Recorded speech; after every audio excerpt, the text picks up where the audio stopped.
오늘 말씀 보도록 하겠습니다. 신약성경 마태복음 12장 31절에서 37절입니다. 12장 31절에서 37절. 제가 한 절, 여러분들 한 절 교독하시고 마지막은 합독하도록 하겠습니다. 그러므로 내가 너희에게 이르노니 사람에 대한 모든 죄와 모독은 사하심을 얻되 성령을 모독하는 것은 사하심을 얻지 못하겠고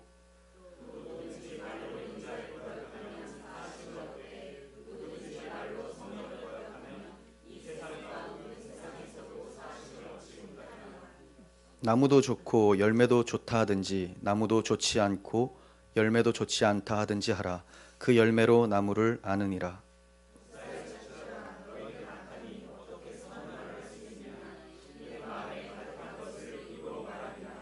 선한 사람은 그 쌓은 선에서 선을 내고 악한 사람은 그 쌓은 악에서 악한 것을 내느니라.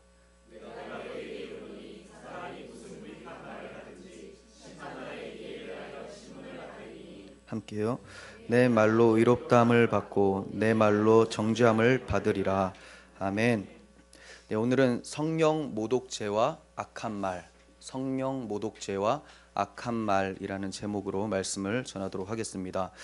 지난 시간에는 귀신 들려서 눈 멀고 말 못하는 사람 그 사람을 예수님께서 고쳐주신 내용이 있었습니다. 귀신이 들려서 눈이 멀고 말 못하는 사람을 고쳐주셨어요. 이렇게 고쳐주시면 마땅히 나와야 되는 반응은 놀라워하고 기뻐해야 되는 건데 그렇지 않은 반응도 있었습니다. 첫 번째 반응이 뭐냐면 이 사람은 다윗의 자손이 아니냐라고 하면서 다윗의 자손, 즉 메시아 예수님을 구원자로 인식하는 사람들이 생기기 시작했고, 반면에 저 사람은 귀신의 왕 바알세불을 힘입어서 귀신을 쫓아낸 것이다 라고 하고 비난하면서 예수님을 죽이려고 의논하는 사람들이 나타났습니다. 이에 대해서 주님의 답변은 성령을 힘입어 귀신을 쫓아내시는 거면 하나님의 나라가 이미 임하였다라고 말씀하셨어요. 성령을 힘입어서 귀신을 쫓아내는 것이면 하나님 나라는 이미 임하였다, 이렇게 말씀하셨습니다. 그러니까 예수님이 자신을 나타내시는 사역, 또 다시 말해 자신이 천국의 주인이며 천국이 이 땅에 왔다라는 것을 나타내시는 사역, 이적들, 기적들을 행하시고 나서는 항상 이 두 부류로 나누어지게 됩니다. 예수님의 사역을 보고 함께 모으는 자가 있고, 모이는 자들이죠. 하나님 나라를 위한 일꾼들이 생기게 마련이고, 또 해치는 자, 흩어버리는 자, 이런 자들이 나타난다는 거예요. 이것을 지난 시간 말씀을 통해서 살펴봤습니다. 오늘도 이 연장선에 있는데 예수님께서 성령으로 귀신을 쫓아내셨잖아요. 그러니까 그런 이 성령의 사역은 예수님이 메시아임을 드러내기 위한 사역이라는 것을 말씀을 드리려고 해요. 예수님께서 성령을 힘입어서 귀신을 쫓아냈더니 이는 다윗의 자손이 아니냐라고 하는 메시아임을 인식을 해버렸죠. 바로 성령의 사역은 예수가 메시아다라는 것을 나타내는 사역이에요. 그런데 오늘날에 많은 교회에서 이 성령의 사역을 오해하고 있고 또 악용하고 있는 것을 보게 됩니다. 여러분들께서 아실 만한 분들은 잘 아시겠지만 새로운 사도들의 운동이 일어났다 하면서 신사도 운동이라는 이름을 가지고 사역을 하는 교회들이 참 많습니다. 성령 집회라는 표현도 많이 쓰죠. 그래서 현수막을 보면 이제 교회 앞에 현수막이 있는데 금요 성령 기도회, 금요 성령 집회, 이런 것이 있으면 저는 마음이 좀 꺼려지는 게 사실이에요. 괜찮은 교회가 있을 수도 있겠지만, 근데 그러한 문구를 쓴다는 것 자체가 좀 이상합니다. 왜냐하면 그러면 주일은 성령으로 설교하고 성령으로 예배하는 것이 아니고 금요일만 어떤 성령의 나타나심이 있는 건가? 의아하잖아요. 그럼 저들이 말한 그 성령의 집회는 뭔가라는 그 의구심이 든다는 거죠. 아니나 다를까 그런 교회를 딱 찾아가면 하는 것들이 이제 사람을 쓰러뜨리고 이렇게 안수를 하면 쓰러지거나 정신을 잃는 거죠. 그리고 이 이를 금리빨로 아말감으로 바꾸고 그리고 금가루가 떨어지게 하는 이런 사역들을 많이 하는 걸 보게 됩니다. 제가 또 그런 교회도 있었었고요. 그런 사람들 많이 봤었는데, 그리고 또 거기서 어김없이 등장하는 것은 이제 그냥 쓰러뜨리는 것으로 끝나는 것이 아니라 예언도 해줘야 됩니다. 예언. 그래야지 정말로 새로운 사도들이 등장을 했다라고 믿기 때문에 거짓 예언도 하죠. 왜 거짓 예언이냐면 다른 예언이라는 것이 있을 수가 없기 때문에 그렇습니다. 예언이라는 것이 성경에서 예언자라고 할 때는 앞에 있는 일을 얘기를 하기도 하지만 사실 한문으로는 맡을 예자를 씁니다. 그러니까 말씀을 맡은 사람들. 그럼 말씀을 맡았으면 제가 지금 뭐 하는 겁니까? 예언이죠. 네. 성경에 기록된 하나님의 완전한 계시를 그대로 드러내는 것이 예언이라는 거죠. 근데 이런 사람들은 뭐 동방에 가면 귀인을 만나고 이런, 근데 우리는 이제 귀인 중학교도 있고 귀인동이잖아요. 우리 오면 이제 귀인을 만나는 건가? 그런 건 아닌데 어떤 그런 앞으로 일어날 일에 대해서 막 예언을 하는 것들을 좀 보게 됩니다. 그리고 또 그런 교회 가면 기적처럼 보이는 일들이 참 많이 생겨나기도 합니다. 기적은 아니에요. 기적처럼 보이는. 그러니까 착시현상. 또 기적이라고 부르기는 참 그렇겠지만 어떤 현상들이 일어나기는 한다는 거죠. 이것이 아니라고 생각이 되어도 어차피 내가 어떻게 할 수가 없을 것 같다라는 생각이 좀 들어오기도 하고, 또 어떤 식으로 이 사역을 그만두게 할까라는 생각도 듣는 사람들 입장에서는 들어올 수가 있어요. 모든 장로님들이나 집사님, 모든 성도님들이 그런 교회에 있으면서 그런 사역을 찬성하는 것은 아니거든요. 그런데 왜 말을 못하는가? 혹시나 때문에 그렇죠. 혹시나. 이 혹시라는 게 아주 강력합니다. 혹시 뭐 때문에요? 이거 성령의 사역이면 어떡하나? 이거 하나님이 진짜 하시는 거면 어떡하나? 99%는 가짜 같은데, 마귀 같은데 1%가 하나님의 사역이면 무슨 말씀이 생각납니까? 오늘 본문의 말씀, 성령을 모독하는 죄는 사하심을 얻지 못한다. 이 말씀이 생각나는 거죠. 그래서 뭘 어떻게 하지를 못하는 거예요. 이렇게 이상한 일들이 일어나는 것의 이유는 두 가지로 들 수가 있습니다. 첫 번째는 사탄의 역사로 나타나는 겁니다. 사탄의 역사로. 왜냐하면 사탄은 미혹하기를 참 좋아하죠. 이런 현상에 빠져버리면 본질을 보지 못하게 될 수 있기 때문에 이것을 많이 사용을 합니다. 두 번째는 이제 성도들의 마음 상태 때문이거든요. 성령 집회라고 딱 달아놓으면 지나가다가 가봐야 되겠다 라고 하는 그런 사람들의 마음에는 어떤 마음이 있을까요? 나는 지금 저 목사가 저 교회에서 말하는 그 성령의 현상, 성경적인 현상이 아니에요. 그 교회에서 추구하는 그 현상을 나도 경험하고 싶다 해서 가는 겁니다. 그러다 보니까 가면 그대로 빠지죠. 이걸 가리켜서 집단 체면이라고 합니다. 내가 체면을 걸리고 싶어요 라고 하는 사람, 그렇게 가기 때문에 걸리죠. 체면도 아무나 걸리는 게 아니에요. 열려있는 사람. 그래서 입신을 하려고 막 이렇게 안수하면서 넘어뜨리려고 하는데 잘 넘어가지 않는 사람들한테 뭐라고 합니까? 아주 강팍한 마음을 가지고 있고 성령의 사역을 회방한다 라고 하면 넘어지는 척을 하죠. 그래야지 자기가 그래도 성령을 모독하는 것 같지는 않으니까. 넘어지지 않는 것 때문에 굉장히 고민하는 친구도 봤었습니다. 저는 끝까지 넘어지지 말라라고 했어요. 반석 위에 서야지 왜 넘어지냐. 넘어지면 안 되죠.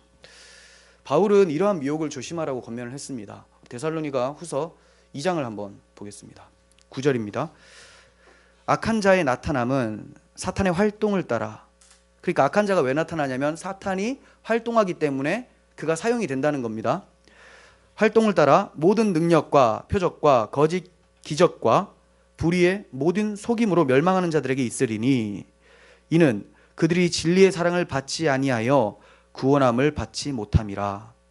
이러므로 하나님이 미혹의 역사를 그들에게 보내사 거짓 것을 믿게 하심은 진리를 믿지 않고 불의를 좋아하는 모든 자들로 하여금 심판을 받게 하려 하심이라. 사탄의 활동을 따라 모든 능력과 표적과 기적과 불의의 모든 속임이 멸망하는 자들에게 있다고 얘기를 해요. 그러니까 바울은 지금 너희가 멸망하는 자들에 속하지 않도록 주의하라, 깨어있으라 라고 권면을 하고 있는 거예요. 이들은 진리의 사랑을 받지 못했기 때문에, 다시 말하면 하나님께서 그들을 사랑해서 자기 아들까지 내어주시는 십자가 복음을 경험하지 못했기 때문에 그런 현상들을 따라간다라고 얘기를 하고 있는 거예요. 물론 이렇게 되는 것도 하나님이 미혹의 역사를 그들에게 보내서 거짓 것을 믿게 하셔서 진리를 믿지 않고 불의를 좋아하는 모든 자들로 심판을 받게 하려고 하시는 것이라고 얘기를 하고 있습니다. 즉 하나님의 백성이 중간에 이탈할 가능성이 있다는 것을 말하는 것이 아니라 처음부터 거짓 것을 좋아하는, 하나님을 싫어하는 자들에게 심판하기 위해서 누구를 보내신다고요? 악한 자를 보낸다는 거예요.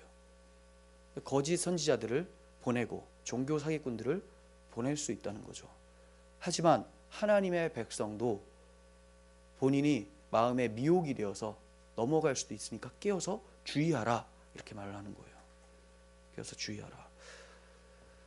그런 현상들, 그런 어떤 이단의 집회들, 이단적 집회들에 빠지는 것은 사실은 우리가 잘 인식을 해야 됩니다. 우리의 욕심 때문에 그렇습니다. 이단들은 항상 우리의 욕심을 자극을 시킵니다. 우리에겐 없는 것 같습니까? 다 있어요. 있는데 감추어진 것을 이단들은 기가 막히게 잘 찾아내서 그거를 해준다고 해요. 종교 사기꾼들이 사기를 칠 수 있는 이유가 뭐냐? 그런 것들을 우리 마음에 다 가지고 있는데 그걸 기가 막히게 잘 보거든요. 그래서 하나님을 믿으면 이런 것들이 해결받습니다라고 하면 또 한번 가봐야 되겠다. 다 그런 것들이 다 뭡니까? 영적인 생명에 관한 것이 아니라 자기의 육체적 욕망, 세상적인 것들에 관련되어 있는 것이죠. 그래서 거기에 많이 빠지게 됩니다. 바울의 말처럼 우리는 깨어서 조심해야 되고, 그러기 위해서는 진리의 사랑을 바르게 알아야 됩니다. 즉 복음을 바르게 알아야 된다는 거예요. 본문 31절 이어서 봅니다.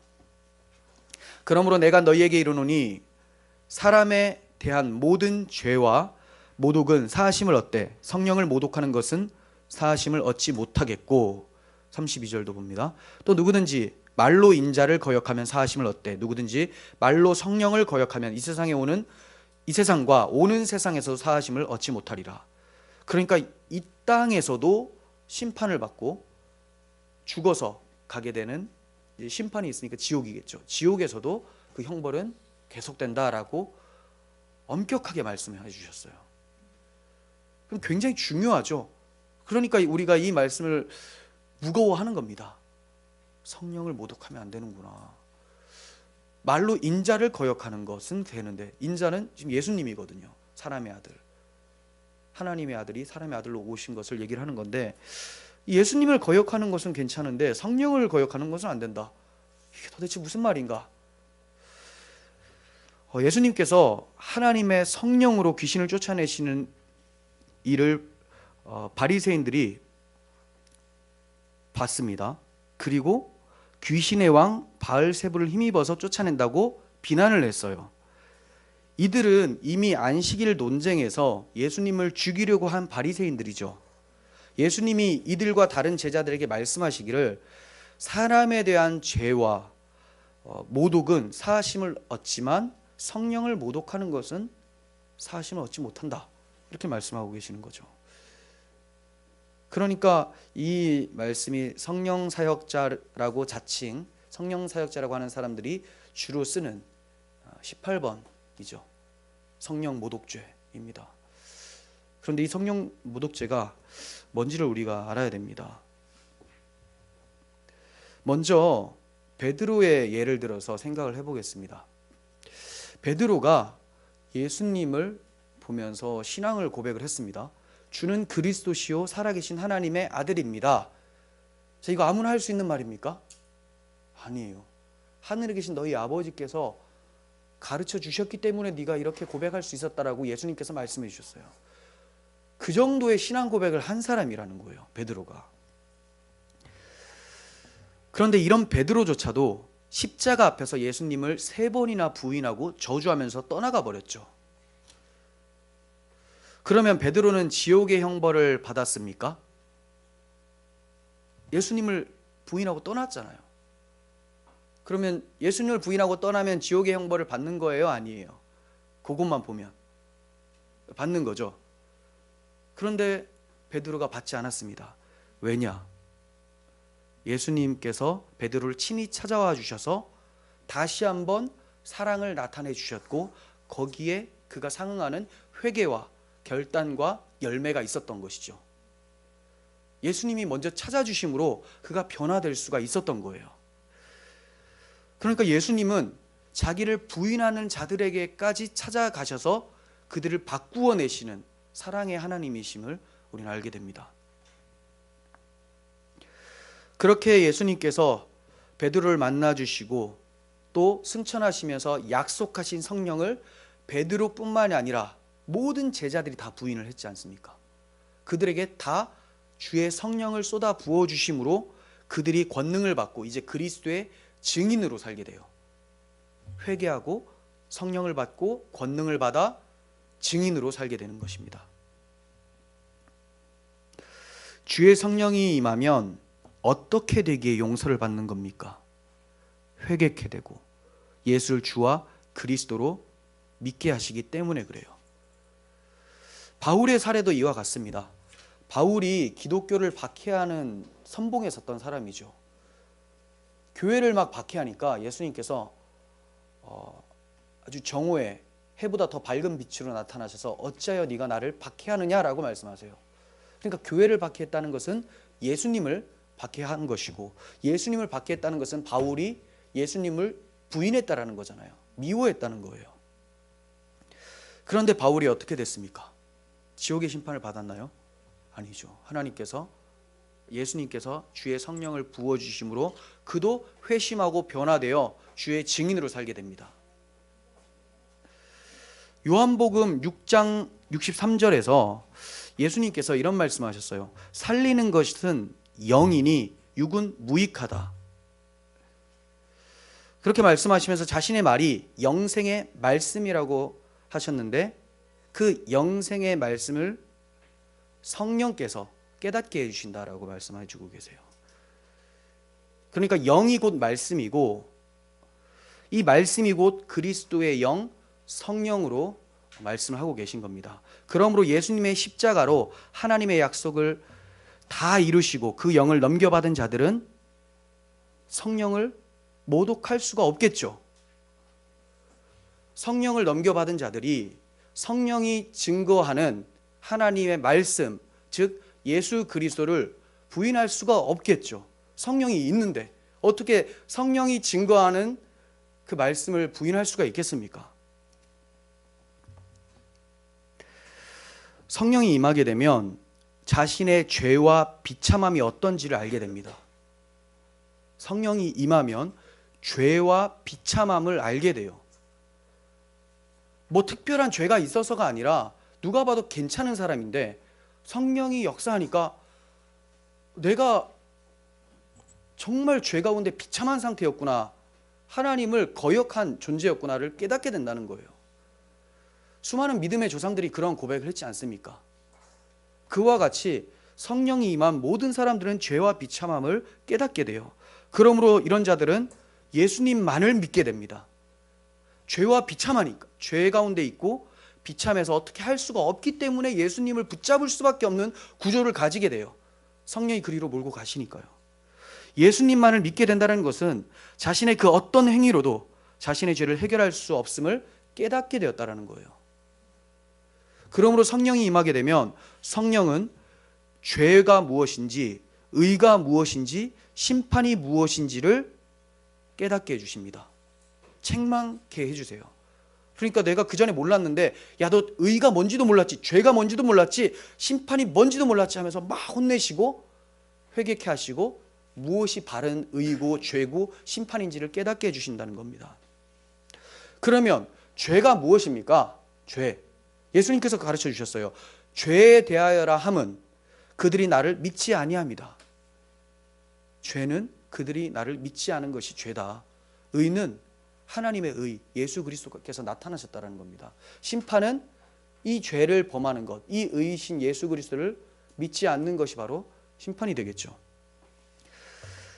그러므로 성령 모독죄가 뭡니까?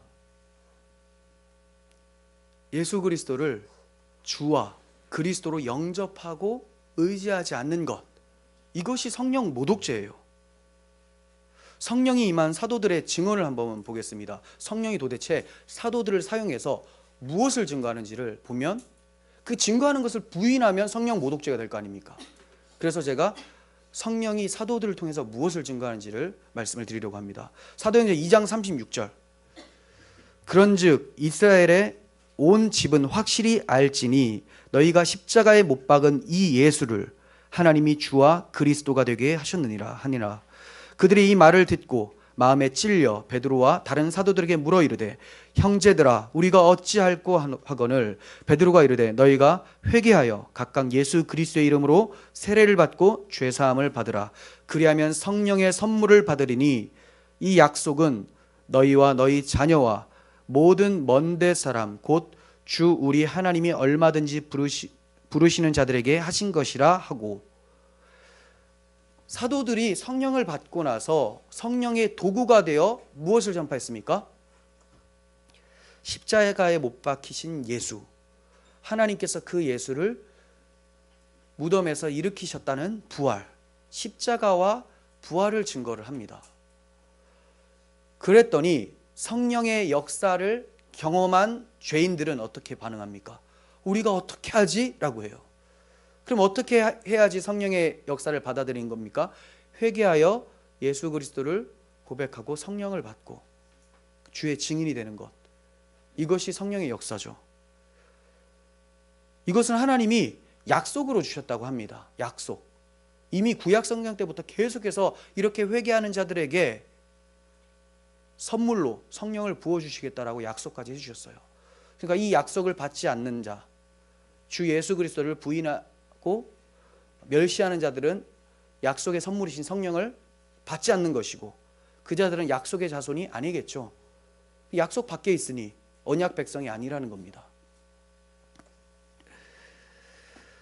즉 성령이 증거하시는 이 예수님이 주와 그리스도이심을 부인하면 성령을 선물로 받지 못하는 것이고 성령의 사역을 모독하고 회방하는 것이 되어서 결코 사하심을 얻지 못하는 것입니다. 한마디로 예수 안 믿으면 용서받지 못하는 죄가 된다는 거예요. 예수를 누군가 안 믿습니다. 하나님이 어떻게 용서할 수 있습니까? 죄값이라는 게 있어요. 의로우신 재판장은 죄에 대해서 반드시 형벌을 내리셔야 되죠. 그렇지 않으면 불의한 재판장이 된다고 말씀을 드렸습니다. 그런데 예수를 안 믿어요. 어떻게 용서를 합니까? 용서해 주시기 위해서 예수님을 보내주셨어요. 그 용서를 경험하려면 예수님을 믿으면 되죠. 논리는 굉장히 간단합니다. 근데 무엇이 문제냐?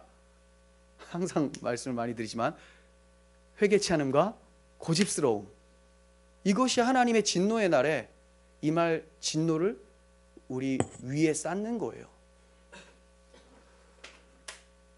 굉장히 단순해요. 복음이 그렇게 복잡하지 않은데 복잡한 이유가 우리가 완악하기 때문에 어떻게든 다른 걸 뭘 만들어 보려고 해요. 다른 방법이 없을까? 있으면 하나님 또 만드셨겠죠. 없으니까 그 길만, 답이다라고 했는데 그 길로 걸어가면 되는데 그 길이 마음에 들지 않습니다. 예수님이 흠모할 만한 것이 없었던 것처럼 하나님이 내놓으신 복음의 길도 흠모할 만한 것이 없어요. 굳이 나를 부인해야 되나? 이런 생각이 들어오는 거죠. 예수님을 믿지 않는 것이 용서받지 못하는 죄고 그 외에 예수를 믿는다면 모든 죄는 용서를 받습니다. 이것도 굉장히 화가 나는 사람이 또 있죠. 아니 예수님 믿으면 모든 죄가 용서받는다고? 그건 아니지. 본인 좋으라고 하나님께서 하신 말씀인데 이걸 본인의 잣대로 나는 저 사람보다 나아라고 하니까 또 그 복음이 싫은 거예요. 자기는 용서받는 건 괜찮고 이렇게까지 가는 사람도 있어요. 나도 나를 용서 못하겠다. 그치, 그만큼 사랑이 없으니까, 그만큼 의롭지 않으니까 그래요. 근데 마치 그것이 하나님의 사랑보다 본인이 더 크고 하나님의 의로움보다 더 큰 것처럼 착각을 하면서 이런 나도 나를 용서 못하는데 하나님이 나를 어떻게 용서하시냐, 이런 망언까지도 하게 되죠. 예수님께서 십자가에서 하나님의 모든 율법을 다 이루셨다는 것을 믿지 못하면 어떻게 용서를 받을 수 있겠습니까? 우리의 죄사함을 위해서 예수님께서 십자가를 지셨다라는 것이 바로 성령이 증거하는 역사입니다. 그러므로 성령이 임하시면 너희가 권능을 받고 예루살렘과 유다와 사마리아와 땅끝까지 이르러 내 증인이 되리라라고 말씀하신 것입니다. 성령이 임하면, 성령이 증거한 그 예수를 받았으면 다시 증거해야 되지 않겠냐라고 말씀하시는 것과 같아요. 여기서 방금 읽은 말씀에서 예수님께서 너희가 내 제자가 되리라라는 그 말씀은 예수님의 의지입니다. 그렇게 될 것이야 라고 말씀하셨잖아요. 그럼 그 의지를 누가 이룹니까? 예수님이 의지를 발휘하시고 예수의 영이 그것을 이루신다는 겁니다. 부활하셔서 승천하시고 아버지께로부터 받은 성령을 교회에게 쏟아 부어주심으로 제자들이 성령의 증인이 되어, 더 엄밀하게 말하면 성령의 증인이 아니라 성령이 증거하는 예수 그리스도의 증인이 되어서 살아가게 되죠. 성령은 자기 자신을 나타내시는 분이 아니라 보내신 예수 그리스도 하나님 아버지를 증거하시는 분이 돼요. 그렇다고 성령이 성부와 성자보다 못하다는 게 절대 아닙니다. 사역의 기능이 그렇다라는 거예요. 동일한 본체시죠. 네. 동일한 본체시고 자리만 세 분이 구별이 되어 있는 것입니다.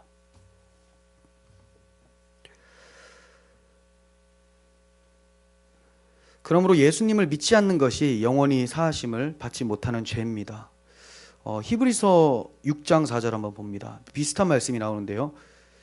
한 번 빛을 받고 하늘의 은사를 맛보고 성령에 참여한 바 되고 하나님의 선한 말씀과 내세의 능력을 맛보고도 타락한 자들은 다시 새롭게 하여 회개하게 할 수 없나니 이는 그들이 하나님의 아들을 다시 십자가에 못 박아 드러내놓고 욕되게 함이라. 자, 이게 무슨 말씀입니까? 이렇게 타락한 사람들은 어떤 사람이라고 말하는 겁니까? 빛을 받았죠. 빛이라는 것은 성령의 조명이에요. 딱 봤는데 예수가 그리스도임을 알게 된 거예요. 하늘의 은사도 맛봤어요. 하나님의 부어주시는 능력으로 여러 가지 섬길 수 있는 능력도 경험을 했습니다. 선한 말씀과 내세의 능력, 천국이 아직 오지 않았음에도 불구하고 이 땅에서 천국을 경험까지 해봤다는 거예요. 그런데 타락한 사람들, 이런 사람들은 다시 새롭게 해서 회개할 수 없다, 이렇게 말씀합니다. 이들의 타락이 무엇입니까? 하나님의 아들을 다시 십자가에 못 박아 드러내놓고 욕되게 하는 것, 그게 바로 그들의 타락입니다. 예수 그리스도의 십자가로 마치지 않는 것, 십자가로 시작을 했다가 십자가를 다시 던져버리는 거라는 거죠. 갈라디아서의 표현대로 성령으로 시작했다가 육체로 마치는 격이죠. 성령으로 시작하면 반드시 예수 그리스도 십자가가 밝히 보입니다. 성령이 그것을 조명해 주시니까. 그런데 십자가로 시작해서 신비주의나 금욕주의나 율법주의로 나가게 된다면, 요 세 가지는 다 세트입니다. 인본주의예요, 한마디로. 신비주의, 금욕주의, 율법주의로 나아가게 된다면 이것이 바로 육체로 마치는 거예요. 복음의 교회에서 시작을 했다가 신비주의에 빠져가지고 계속 신앙생활하다 그렇게 죽었습니다. 육체로 마치는 게 되는 것이죠.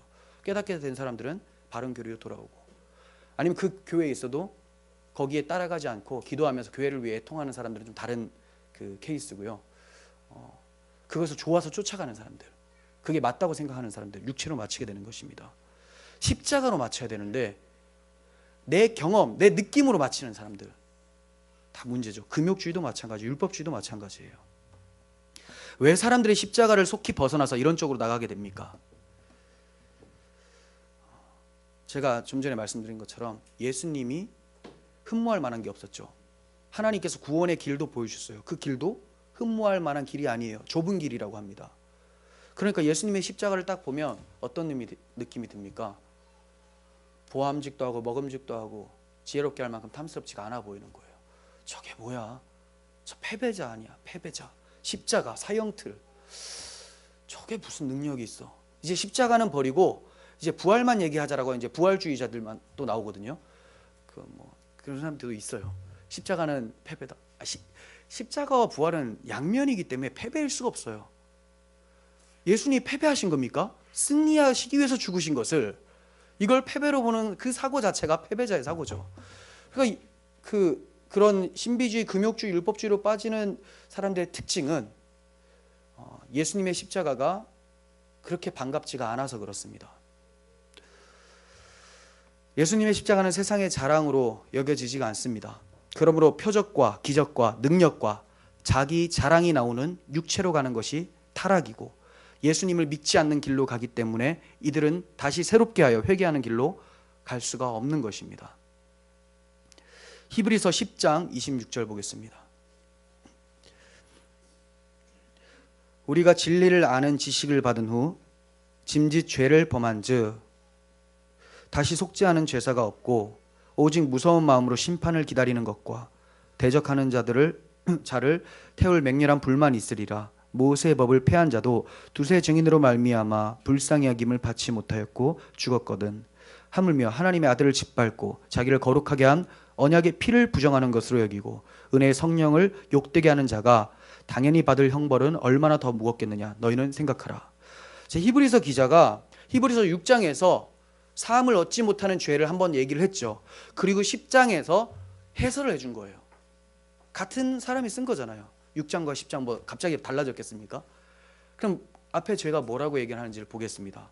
자, 아까 읽은 말씀 다시 보시면서 10장 진리를 아는 지식을 받은 후에 복음을 받아들인 후에예요. 그렇죠? 짐짓 죄를 범하면 다시 죄를 범하게 되면 맹렬한 불만 남을 것이다 라고 해요. 심판받는다. 그럼 여기서 죄는 뭐냐?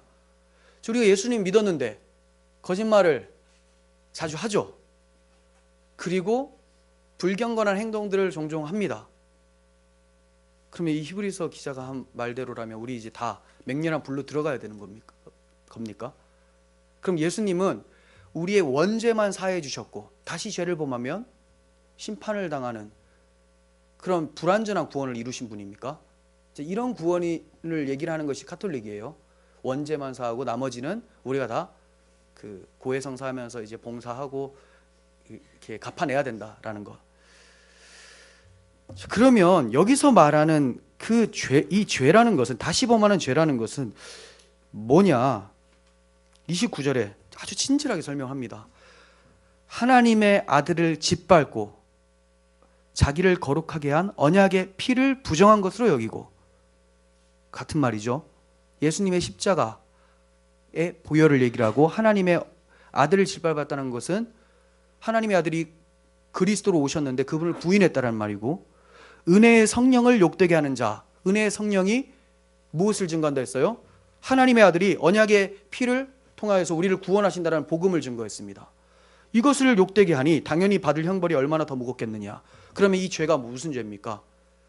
하나님의 아들의 십자가로 우리를 구원하셨다라는 구원의 복음을 부인하는 죄죠. 부인하는 죄.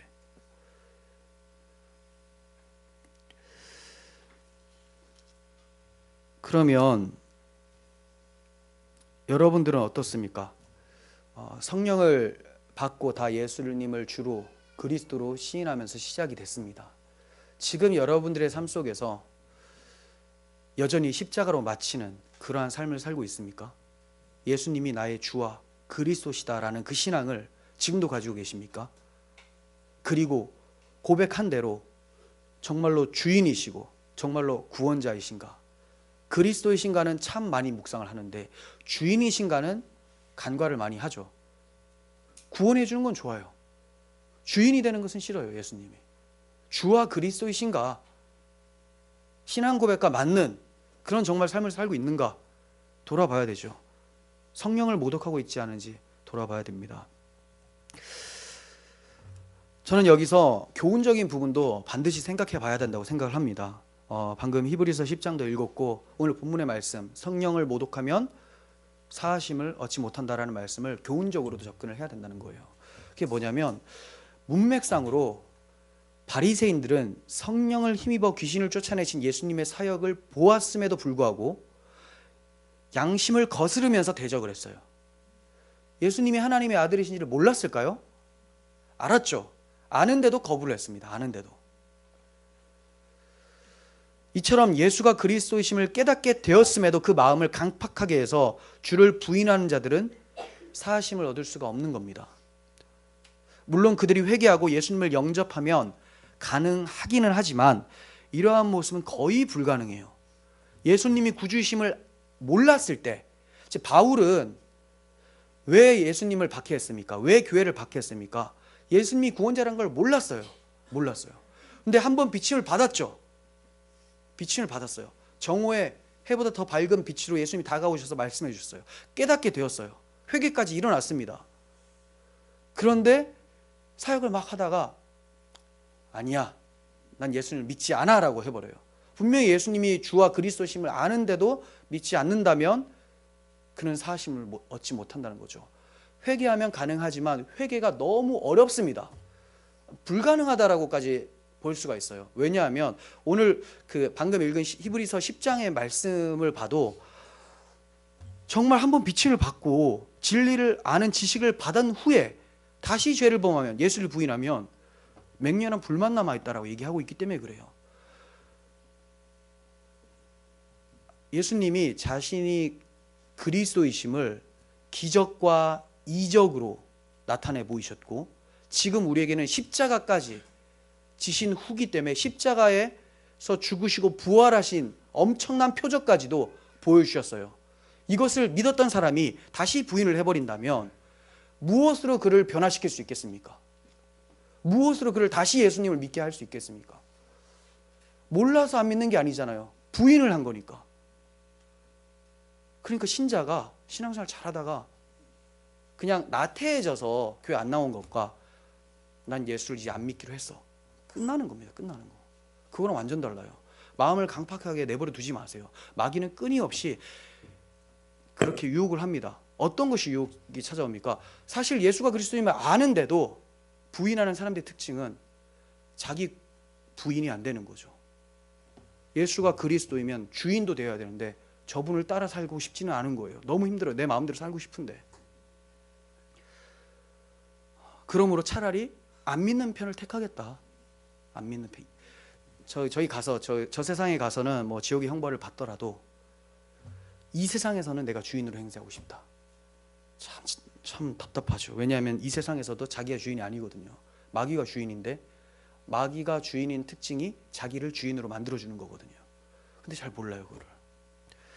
그렇게 해서 떠나버리면 돌이킬 수가 없다라고 얘기를 하고 있습니다.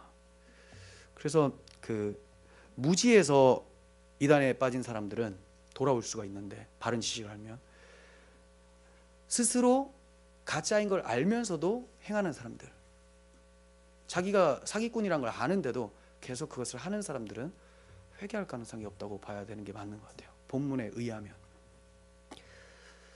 그래서 저도 이제 뭐 이단하고 뭐 이렇게 얘기를 하거나 마주하게 되면 그거부터로, 이 사람이 지금 속고 있는 건가, 아니면 작정하고 속이고 있는 건가. 속고 있는 거면 전도를 하려고 하고, 작정하고 속이려고 하면 이제 패망의 길로 그냥 가는 거죠. 어떻게 전도가 안 됩니다. 왜냐하면 알고 있는데, 뭐 몰라서가 아니라 알고 있는데. 그래서 우리의 마음이, 우리의 정욕이 올라와서 십자가를 가리지 않도록 날마다 깨어서 기도하는 자세를 취해야 됩니다. 본문 33절도 봅니다. 예수님께서 계속 말씀하십니다. 나무도 좋고 열매도 좋다 하든지, 나무도 좋지 않고 열매도 좋다 하든지 좋지 않다 하든지 하라. 그 열매로 나무를 아느니라. 나무와 열매는 하나죠. 나무로부터 열매가 나오는 거죠. 좋지 못한 나무가 좋은 열매를 맺을 수가 없고, 좋은 열매를 맺었는데 나무가 이상할 수는 없습니다. 귀신을 쫓아내신 예수님의 사역이 바로 열매입니다. 귀신을 쫓아냈다는 것은 귀신과 원수가 누굽니까? 하나님이잖아요. 그러면 누구의 사역이에요? 하나님의 사역이라는 거죠. 하나님의 사역. 이 열매가 좋으면 나무이신 예수님은 좋으신 분이죠. 좋으신 분이라는 것은 하나님의 아들이라는 말입니다. 메시아라는 말이에요. 그런데 그들이 축기 사역은 좋아하면서 예수님은 귀신의 왕을 힘입어서 일한다고 하니까 얼마나 모순된 말입니까? 귀신을 쫓아내는 것은 참 좋아했어요. 자기의 아들들, 즉 자기 유대인들이 귀신을 쫓아내는 사역을 하면 좀 잘했어 하면서 기뻐하는데, 예수님이 하니까 이건 귀신의 왕 바알세불을 힘입어서 한다. 얼마나 모순된 말입니까? 그래서 예수님께서 이어서 또 말씀하세요. 34절, 독사의 자식들아 너희는 악하니 어떻게 선한 말을 할 수 있느냐? 이는 마음에 가득한 것을 입으로 말함이라. 선한 사람은 그 쌓은 선에서 선을 내고 악한 사람은 그 쌓은 악에서 악한 것을 내느니라. 내가 너희에게 이르노니 사람이 무슨 무익한 말을 하든지 심판날에 이에 대하여 신문을 받으리니 내 말로 의롭다함을 받고 내 말로 정죄함을 받으리라. 예수님께서 행하시는 일을 보고 사사건건 시비를 걸고 사탄의 일이라고 하는 자들은 그 속에 악이 가득해서 그렇게 말하는 거라고 말씀하는 겁니다. 아무리 선한 열매를 보여줘도 악하다고 하니, 그러면 그 악한 말을 하는 사람들은 그 마음에 뭐가 있는 거예요? 악이 있는 거죠. 그러니까 예수님께서 나무가 좋으면 열매도 좋다 하든지 나무가 좋지 않으면 열매도 좋지 않다라는 말은 예수님 자신을 비유하면서 동시에 지금 바리새인들과 함께 비유하고 있는 거예요. 바리새인들이 악한 말을 합니다. 모순된 말을 하고 있잖아요. 예수님이 사탄의 왕 바알세불을 힘입어서 사역한다고 얘기를 하고 있으니 그가 마음에 뭐가 들어있는 거예요? 마귀가 들어있는 거죠. 선한 일을 보고도 그렇게 얘기를 하니, 그리고 선하신 예수님은 선한 열매를 맺었으니 저분이 선하신 분, 메시아라는 거예요. 두 가지가 같이 비유가 적용이 되어지죠. 예수님께서 독사의 자식들이라고 말씀하셨어요. 뱀의 후손들이란 말이죠. 뱀의 후손은 누구를 싫어합니까? 여자의 후손을 싫어하죠. 창세기 3장 15절에 나오잖아요. 하나님의 언약 백성, 그 언약 백성의 머리이신 예수를 싫어하고 그 예수 안에 달려있는 모든 언약 백성들을, 교회들을 다 싫어합니다. 그 사람에게서 나오는 언행을 보면 그가 독사의 자식인지 아닌지를 알 수가 있다고 말씀하신 거예요. 그래서 예수를 부인하는 것, 성령을 모독하는 것, 이것이 사하심을 받지 못하는 것이 결국은 독사의 자식이었다는 것이 드러나게 된다라는 것을 말하는 것이죠. 이거 여러분들 그 전도하다가 잘 안 믿는다고 해서 독사의 자식이구나 이렇게 생각하라는 말이 아니에요. 분명히 아는데도 뻔하게 예수님이 메시아라는 걸 이제 알게 되었고 교회 활동을 하면서 봉사까지 다 했음에도 불구하고 타락한 자들을 얘기하는 거지. 전도가 또 안 되면 하나님이 택한 자가 아닌가 봐. 이거는 본인이 게을러 가지고 그런 거죠. 우리는 그냥 맡은 소명이 끝까지, 그 사람의 생명이 남아있는 데까지 하는 것이 우리에게 주신 사명이고, 그 사람에게 기회는 인생이 다할 때까지 돌아올 수 있는 회개의 길이 열려 있는 거예요. 그리고 때는 하나님의 때에 그가 열매를 맺게 되는 것입니다. 계속해서 말씀드리며 사람에게서 나오는 언행을 보면 그 사람이 독사의 자식인지 하나님의 아들인지 알게 된다고 말씀드렸습니다. 이것을 이제 구약의 잠언을 인용해서 말씀하신 것으로 보여져요. 잠언 10장 11절, 의인의 입은 생명의 샘이라도 악인의 입은 독을 머금느니라. 의인의 입은 생명샘이고 악인은 독을 머금어 있다, 이렇게 얘기를 해요. 이 독을 딱 먹고 뱉으면, 입을 딱 열면 뭐가 쏟아집니까? 독이 쭉 흐르겠죠. 네. 그 입에서 나오는 거 받아 먹으면 큰일 나요. 죽는다라는 말이에요. 항상 이렇게 그림으로 그리면 좀 실감나지 않습니까? 재밌고. 그 이단쟁이들이나 종교 사기꾼들이 입을 열어서 막 얘기를 합니다. 뭐가 나오는 거예요? 독이 나오는 거라는 거예요. 독을 머금고 있으니까. 근데 예수님이 입을 열어서 얘기를 하면 생명샘이 막 쏟아져 나오는 거죠. 우리가 그리스도의 증인이라면 생명샘을 나타내는 것이고, 그렇지 않은 자들은 독을 나타내는 것이라는 겁니다. 즉 선한 사람은 그 쌓은 선에서 선을 내고 악한 사람은 그 쌓은 악에서 악을 낸다는 것, 그것이 바로 그 사람의 입에서 나오는 것으로 그 사람의 속을 알 수 있다는 말씀입니다. 이것을 샘으로 비유하면 의인의 입은 생명샘이고, 샘은 샘이고, 또 샘은 이 물이 솟아 나오는 것을 얘기를 하죠. 아무리 흐려놔도 금방 맑아집니다. 생명샘이 있는 곳에는 이상한 걸 뿌려도 계속 샘이 솟아 나오기 때문에 정화작용이 돼요. 그런데 이스라엘 땅은 물이 귀해서 샘을 잘 찾지 못하고 이제 웅덩이를 파서 물을 저장하기 시작을 했습니다. 이런 웅덩이의 물이 좀 위험할 수가 있어요. 왜냐하면 싸움을 하거나 좀 사이가 안 좋은 적이 오잖아요. 그럼 찾아와서 독을 탁 넣어버려요. 그럼 그거 마시면 어떻게 됩니까? 죽는 거죠. 악인의 말이 이와 같다라는 거예요. 생명샘이신 예수님을 부인하며 스스로 의를 높이려는 시도가 바로 독을 머금은 샘과 같다는 겁니다. 예수님을 믿지 않거나 믿는다고 해도 자신의 행위나 자신의 공로를 예수님의 공로에 섞어 넣으면 이것이 독이라는 거예요. 생명샘에다가 독을 생명샘이 아니라 가두어둔 웅덩이에다가 독을 탁 집어넣는 거. 지금 막 길어서 샘에서 길어서 웅덩이에 넣으면 깨끗하겠죠, 당연히. 근데 독을 살짝 집어넣는 거예요. 깨끗한 물이지만 살짝 집어넣으면 독물이 되는 것처럼 자기가 예수님을 믿는다고 하지만 예수님의 공로에 자신의 공로를 살짝 얹어 놓는다면 독물이 된다는 겁니다. 이런 사람들은 복음이신 예수님을 왜곡하고 폄훼합니다. 죽이려고 의논을 합니다.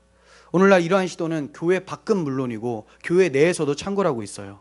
복음은 예수님의 십자가의 공로만 드러내지만 다른 복음은 그 안에 독을 넣는 것 같이 마치 다른 것을 섞어 넣으면서 살아가고 있습니다. 우리를 사로잡고 있었던 귀신을 쫓아내시고 하나님의 나라 백성으로 삼으신 일은 오직 예수님의 십자가로만 다 이루셨습니다. 그런데 사람들은 여기에다 자꾸만 뭘 집어넣으려고 해요. 내가 이렇게 했기 때문에 이런 일들이 벌어졌고, 죽기 사역을 하고 나서도 내가 하나님께 더욱더 올바른 관계를 맺고 있기 때문에, 내가 하나님께 기도를 열심히 잘하고 있기 때문에 하나님께서 이런 일을 이루어 주시고, 그리고 복음만을 증거하는 것이 아니라 오직 올곧은 십자가 복음만을 증거하는 것이 아니라 여기다가 뭔가 계속 양념을 치죠. 그러면서 복음을 어떻게 하면 좀 더 맛있게 만들어줄까. 하나님이 가장 맛있는 것으로 주셨어요. 물론 먹을 때는 입에서 쓰지만 배에서는 이제 달게 되죠. 들을 때는 찔립니다. 그리스도를 믿으려면 내가 부인을 해야 되니까. 하지만 그것을 소화시키고 경험하게 되면 엄청난 기쁨이 찾아오죠. 하지만 여기에다가 뭔가 계속 집어넣어요. MSG를 계속 집어넣다 보니까 교회 강단이 무너져 내리게 됐고, 교회 강단이 무너져 내리니 다른 복음이 성행하게 되니 교회가 힘을 잃어버리죠. 예수가 교회의 반석이고 머리시라는데 머리가 없어져 버렸어요. 몸이 다 머리 행세를 하고 있습니다.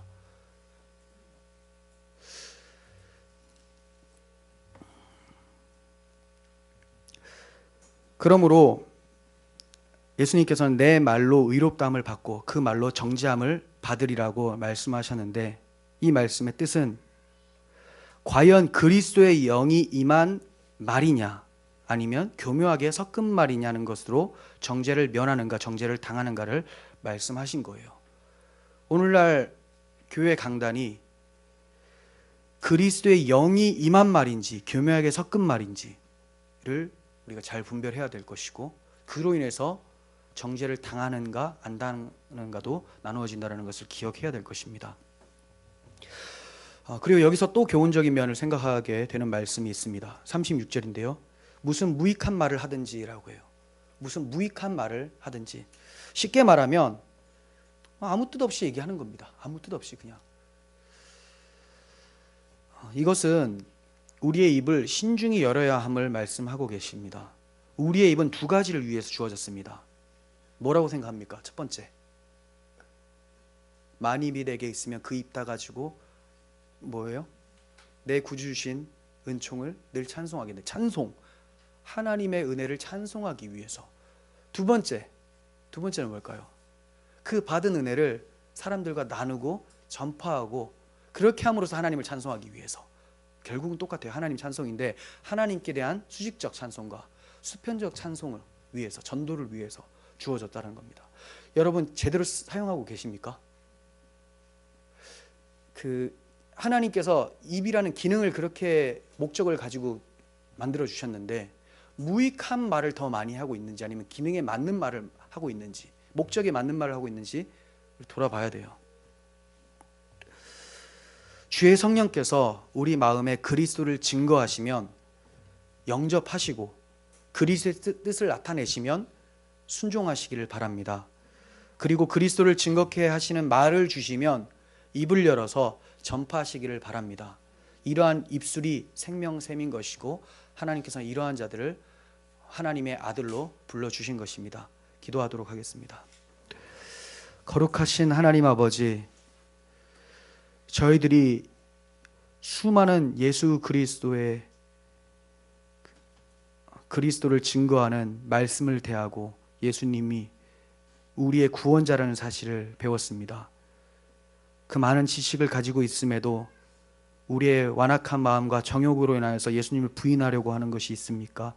그렇다면 성령께서 다시 한번 조명하여 주시고 회개하며 순종할 수 있는 마음까지 허락하여 주셔서 성령을 모독하지 아니하고 성령을 힘입어서 주의 권능을 나타내며 생명샘을 전파함으로써 많은 자들을 살리는 그러한 입술이 될 수 있도록 도와주시옵소서. 예수님의 이름으로 기도합니다.